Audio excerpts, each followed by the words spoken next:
नमस्कार मित्रांनो, 26 जानेवारी रोजी प्रजासत्ताक दिन का साजरा केला जातो हे माहित आहे का? तुम्ही म्हणाल की संविधानाची अंमलबजावणी 26 जानेवारी 1950 पासून अंमलात आणण्यात आली म्हणून. हे बरोबर आहे. पण मग 26 नोव्हेंबर 1949 रोजी आपण संविधान दिन म्हणून साजरा करतो. त्याच दिवशी का बरं प्रजासत्ताक दिन साजरा करत नाही, हेच आपण या व्हिडिओ मधून जाणून घेऊया.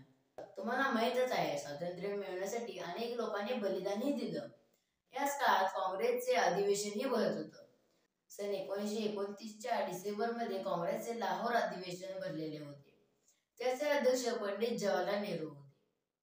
पण काही लोकांचं असंही म्हणणं होतं की डॉमिनंट स्टेट्स ही चालेल. तर डॉमिनंट स्टेट्स म्हणजे काय? की पूर्ण कारभार आपणच चालवणार होतो, पण हेड ऑफ द स्टेट तो म्हणजे इंग्लंडचा राजा असणार होता.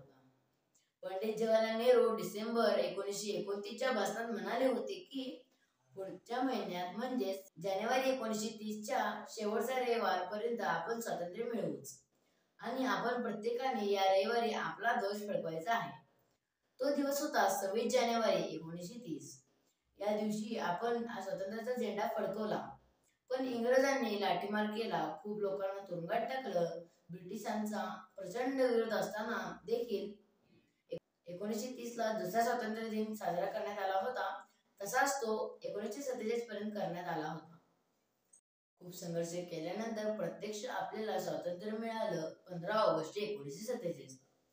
आपलं संविधान लिहून झालं 26 नोव्हेंबर 1949. मग आपण 1930 पासून आतापर्यंत जो स्वातंत्र्य दिन म्हणून साजरा करत आलो आहोत याचं काय, हा विचार होताच.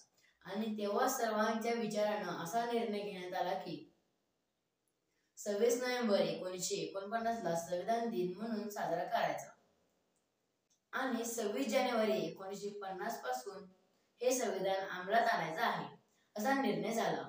आणि तेव्हापासून आपण 26 जानेवारी हा दिवस प्रजासत्ताक दिन म्हणून साजरा करत आहोत. तर तुम्हाला हा व्हिडिओ कसा वाटला हे कमेंट मध्ये नक्की सांगा. आणि हो, लाईक, शेअर व सबस्क्राईब करायला विसरू नका. धन्यवाद.